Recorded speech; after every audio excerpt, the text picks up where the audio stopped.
¿Qué tal, chicos? ¿Cómo están? Bienvenidos. Esta pues es una clase virtual. Estamos inaugurando este espacio educativo para todos ustedes. Mi nombre es Manuel Villanueva.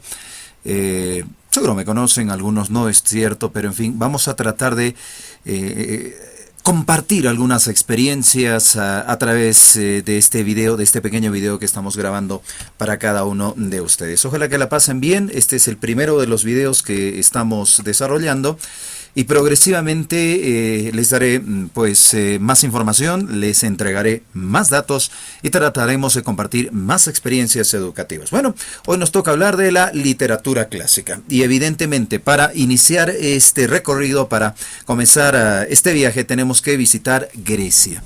Grecia no solamente es la cuna de la literatura, Grecia es de una u otra manera el simiente, son los cimientos de toda la educación. Ahí nació, por ejemplo, la música, en Grecia nació las matemáticas, la astronomía, la medicina, hasta los deportes. Y es que Grecia es la base para el conocimiento de toda la humanidad y tenemos que visitar Grecia para conocer un poco la literatura o los orígenes de la literatura. La literatura griega se marca o básicamente inicia en tres aspectos fundamentales. Lo que vemos en epopeyas. Las epopeyas eran narraciones épicas y que hablaban de héroes como Odiseo, héroes como Aquiles, héroes que lamentablemente en la actualidad ya no encontramos, ya no los tomamos en cuenta. Muchos dicen que ya no hay héroes, ya no tenemos héroes, y yo discrepo con ello. Tenemos extraordinarios héroes. Lamentablemente pues no les damos la importancia a estos héroes que están día a día caminando junto a nosotros, pero que, repito, o no les damos la importancia, o no los conocemos, o simplemente no queremos darles esa importancia. En Grecia no ocurría eso. Estos héroes no solamente que hayan nacido de la imaginación o de la creatividad de los escritores, eran tomados en cuenta para sus narraciones. Bueno, ahí vemos las obras más importantes, que en este caso serían la Ilíada y la Odisea, compuestas para ser escuchadas. Ahí relataban acontecimientos colectivos, grandiosos, en fin, etcétera, etcétera. También tenemos las mitologías. Recuerden que Grecia se originó a partir de la lucha de dos elementos primordiales: el mito y el logos. El mito era algo así como lo falso, era todo producto de la imaginación, la creación del hombre. Mientras que el logos buscaba el conocimiento, era el estudio, era el análisis, era la certificación de la búsqueda de la verdad. El mito se alejaba un poco del logo, no un poco, se alejaban totalmente, porque repito, mientras que el mito era mentira, era imaginación, el logos era la ciencia, era el conocimiento y era la afirmación directamente de lo que ya se había visto o experimentado. Y ya que hemos hablado de mitos, pues los mitos nos explican o tratan de explicar el universo de las cosas, los seres de la naturaleza, y tenemos ejemplos como Prometeo, Perseo, Teseo, en fin, entre muchos otros. Recuerden que al final este power se los voy a dejar para que ustedes lo puedan revisar desde sus casas. Y por último tenemos las fábulas. La mayoría de ustedes pequeños seguramente han escuchado hablar de las fábulas de Esopo. Les doy una noticia: Esopo es griego. Y este señor, miren, tiene 2600 años, escribió estas fábulas para entretener a los niños de esa época, pero han pasado 2600 años y ustedes han crecido con las fábulas de Esopo y sus hijos y los hijos de sus hijos van a seguir utilizando al extraordinario Esopo. Bueno, hablar de las fábulas creo que ya conocemos, relatos breves donde aparecen como personajes los animales con características humanas, y el único objetivo de las fábulas era enseñar o dejar un mensaje que ahora lo conocemos como moraleja. Continuamos con este viaje. La literatura de Grecia giraba en torno a la religión, es decir, al mitos, o es decir, trataban de explicar que todo lo que ocurría a nuestro alrededor era gracias por responsabilidad o por culpa de los dioses. Ahí vemos algunos de los dioses más importantes. Tenemos a Zeus, su esposa Hera, tenemos a Poseidón, todos lo conocemos, hemos escuchado hablar, el rey del mar o el dios del mar, y Hades, en este caso, el dios del inframundo. Otros dioses del Olimpo, tal vez los más importantes, tenemos a Atenea, la hija de Zeus, Zeus, tenemos a Ares, que le encantaba la guerra, pues tenemos a Afrodita, la diosa de la belleza, por eso se la ve ahí con su espejito, tenemos a Hermes, que era el dios de los mensajes, Artemisa, la diosa de la casa, por eso está ahí retratada con un arco y con una flecha, Apolo, el dios de los mensajes, Demeter y Hefaistos, que al final se le ve como una fragua. Ustedes revisan un poco cuál es la historia de estos dioses. Curiosamente, la literatura griega inicialmente no fue escrita, o no es que llenaron hojas y hojas para que la gente de esa época la lea. Es más, los libros no eran comunes, no eran utilizados para la enseñanza, sino el elemento, la herramienta más importante para enseñar literatura, y en realidad todo el conocimiento en Grecia era, pues obvio, a través de la oralidad. Enseñaban hablando.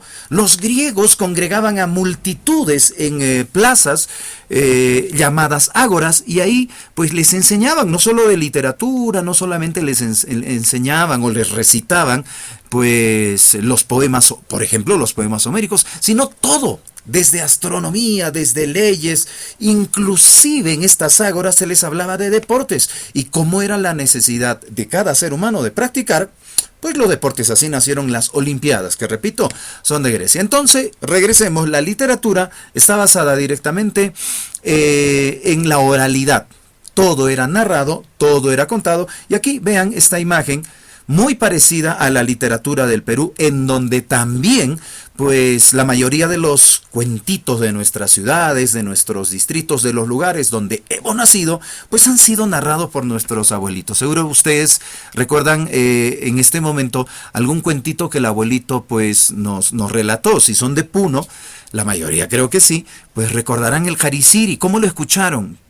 Mejor digo, ¿lo leyeron en algún lugar? No, pues lo escucharon. La tía nos contó o el tío nos contó, y en fin, y hemos escuchado por oralidad muchos mitos de repente relacionados a nuestra tierra.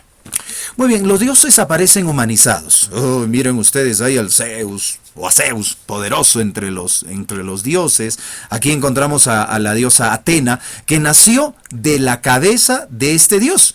Imagínense que Zeus se tragó cuando era muy pequeña a la diosa Atena, a su hija, porque en el oráculo le profetizaron que ella sería más inteligente y más poderosa inclusive que él. Por eso es que para evitar que le gane el puesto, porque los dioses eran en Grecia muy egoístas, se la tragó cuando era bebita enterita. La diosa, pues, chiquitita, imagínate, se resistió a ir hasta el estómago, y narra la historia de Hesiodo, que es el que cuenta directamente este mito, pues narra que esta diosa pues se trasladó hasta la cabeza y poco a poco fue creciendo ahí en la cabeza del dios Zeus. Zeus, preocupado de por qué tenía constantes dolores de cabeza, un día de esos, era un dios, pues arranca un pedazo de la cabeza y nace armada y lista para la batalla la diosa Atena. Sin embargo, era su hija, no se realiza ninguna pelea, y por el contrario, Zeus le dice, pues no peleemos, pero tú a cambio me vas a prometer dos cosas. La primera, que siempre vas a ser pura, casta, virgen, y la segunda es que nunca te vas a levantar en armas en contra de mí, en contra de tu padre. Eso sucede, hacen un trato, y pues por eso es que ella es la diosa de la inteligencia, de la sabiduría, del conocimiento, pero también la diosa de la castidad, de la pureza. Ahí vemos otros dioses, seguramente ustedes los pueden identificar. Otra característica de la literatura griega es que la naturaleza siempre está presente. Es más, Gea, la diosa tierra, junto con Urano, han sido los dos primeros dioses los que dieron inicio prácticamente a la humanidad. En un video más adelante lo van a poder apreciar un poco cómo Gea es tan importante. Ahí vemos la diosa tierra en todas las obras que escriben los grandes autores griegos. Este es un dialecto, este es el dialecto de Grecia, y aprovecho este mapa para que ustedes vean que Grecia no era un solo imperio, sino eran imperios menores. Miren ustedes, aquí encontramos a Tesalia, tenemos al Peloponeso o Creta, eran imperios en uno grande. Sin embargo, no estaban unidos, no estaban preparados para la batalla, y cada vez que había guerra, llamaban a los reyes de cada imperio para que hagan un solo bloque. Sin embargo, no se vio esta unidad como sí lo hizo un imperio posterior, que es el Imperio Romano. Los griegos buscaban en todo lo que hacían belleza y armonía. Si era una escultura, aquí vemos una de las esculturas, pues buscaban que esta escultura sea perfecta, agradable, atractiva. La Venus de Milo, hermosísima. Si es pintura, porque los griegos también pintaron, también buscaban belleza y no miraban mucho la parte morbosa, no miraban la desnudez, sino la perfección de la imagen humana. Como en la actualidad muchas veces nosotros desarrollamos. Noten una característica. Estas imágenes que vemos son de mujeres griegas, pero aquí no hay la esbeltez de lo que en la actualidad nosotros buscamos, por ejemplo, en las damas, o no sé, o la fortaleza que muestran los varones. Simplemente era armonía, no era necesariamente buscar detalles de cada uno de las personas. Dentro de las obras más importantes en la literatura griega encontramos a la Ilíada, obviamente escrita por Homero, y la otra, efectivamente, la Odisea. Ahora los reto a ustedes, muchachos, a que me digan, ¿cuál es este mito? Ahí vemos la imagen de un toro, pero vemos a otro también que está a punto aparentemente de luchar con este toro. Vemos con su espada listo para pelear. Complétenlo ustedes, por favor, ¿cuál es este mito? Yo sé que ya lo saben en este momento. Otro más. Perseo es un héroe de la mitología, obviamente de la mitología griega, que tenía la devoción de su padre Zeus. Quiero que ustedes me digan con quién está pues Perseo, con quién lucha, cuál es su lucha más importante. Sé que ustedes lo pueden completar aquí. Sí, se trata de 3 hermanas y una de ellas es la más importante. Ahí completen lo que les falta. Muy bien. Ícaro y Dédalo es otra de los mitos más impresionantes de esta literatura, de la literatura griega. En este caso, el padre, su padre Dédalo, construye a su hijo para salir de un laberinto en Minos, alas las cuales pega con cera y le entrega a su hijo Ícaro para que ambos puedan salir volando, y lo hacen. Sin embargo, pues Ícaro se deja conquistar por el sol, le atrae el sol, mientras que Dédalo, preocupado, le dice que sus alas pueden desprenderse porque eran de cera. No hace caso Ícaro, se acerca cada vez más y efectivamente la cera termina desprendiéndose, muriendo en esta aventura el pobre de Ícaro. Ustedes lo pueden ver, más adelante les voy a dejar también un enlace para que ustedes puedan conocer el mito o la historia completa. Otra más, los reto. Este señor sabía tocar el arpa, pero con unas melodías tan preciosas que conquistaba incluso a las bestias, a los animales del campo, y hasta los dioses solían escuchar sus melodías. ¿Cómo se llamaba él? Efectivamente, tocaba una especie de arpa, ya les voy a decir qué instrumento específicamente es, y alguien conquista su amor. Aquí hay una muchacha, quien conquista el amor de este jovencito y que nos da una de las más hermosas, pero más tristes también historias de Grecia. Aquí conocemos algo más de la literatura griega que estaba ligada a la lírica. ¿Qué instrumento estaba tocando el jovencito que vimos hace un instante? ¿Recuerdan? Aquí lo estoy mostrando. No era un arpa, sino se llamaba lira. Cuando los griegos daban a conocer poesías, no lo hacían solamente recitando, sino estaban acompañados de un instrumento llamado, lira. Por eso es que cada una de estas poesías adquirió el género lírico. Lírico viene justamente de la ejecución de los poemas utilizando una lira como fondo. La mayoría de las canciones de mi época, pues, tienen poesía. ¿Por qué se fue y por qué murió? Porque el Señor se la llevó. La mayoría de las canciones, en especial baladas de mi época, están construidas en base a poemas. Lo mismo ocurre con las canciones de ahora, ¿no es cierto? Y mi cama suena... ustedes complétenlo. Miren, ¿cuánta diferencia hay de lo que las canciones antiguas se escribían, de cómo se escribían, es decir, con mucha poesía, y lo que ahora lamentablemente muchas canciones tienen, que en realidad es simplemente, pues, solamente se han dedicado a establecer la música, pero no a darle contenido. es decir, las letras, es decir, poemas, es decir, la lírica. Lamentable. Ojalá que regresemos otra vez a la construcción de la lírica. Y ahí vemos a un representante de la lira, que es Safo, y también a Píndaro. Ustedes lo pueden revisar más adelante. Revisemos entonces las características, la escritura o la literatura griega, nació en base a la religión. No se olvide, los dioses permanecen o parecen humanizados, la naturaleza siempre está presente. Recuerda que se cultivaron todos los géneros y se escribió en griego clásico o llamado también koiné, una lengua popular que ya no se utiliza en la actualidad, y rindieron culto a la belleza y la armonía. Para finalizar este video te quiero dejar una tareita que es bastante simple, ojalá que tú la hagas. Obviamente que sí, en nuestra próxima cita, en nuestro próximo encuentro voy a tratar de revisar este trabajito. Quiero que me des algunas características de los siguientes héroes. Ya te dije de Atena quién era. Ojalá que recuerdes y que puedas tomar apuntes. Hay otro ser que es extraño, que es raro. En fin, hijo de un poderoso dios. Ojalá que lo descubras. Descríbeme a Cíclope. ¿Quién es Circe? ¿Dónde participa? ¿Con qué héroe Circe directamente tiene relación? ¿Quién es Cancerbero? Y no es el rapero, por favor. No. Este es otro. Muy bien, dime quién es Cerbero. ¿O por qué se le llama Can?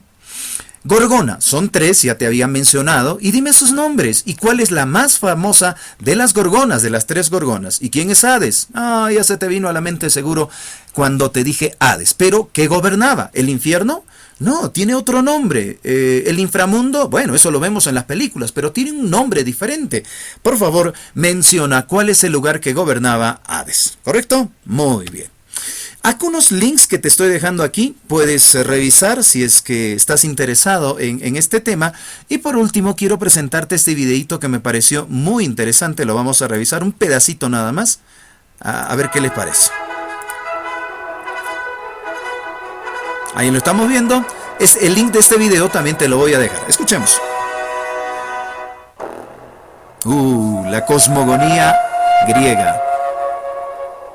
Como diría Ian Malcolm en Parque Jurásico, todo es caos. Y por caos me refiero a vacío. Un vacío infinito era lo único que había en el principio de los tiempos para los griegos. Pero de pronto, un buen día, de ese vacío emanó algo, la diosa Gea, también llamada Gaia y conocida por los romanos como Terra. Sí, era la Tierra. Y no vino sola, pues del caos también surgió Eros, otro dios. El dios del deseo, y de ahí viene el erotismo. Este deseo era muy importante, pues era imprescindible para encender la maquinaria cósmica y poner en marcha lo que estaba por venir. ¿Qué les parece? Representa la voluntad de hacer cosas. Muy bien, es un pedacito nada más y que lo estoy colocando para que de una u otra manera pues tengas ganas de verlo. El video está muy interesante y ahí complementamos esta primera clase que estamos realizando con ustedes. Ojalá que les haya gustado, muchachos.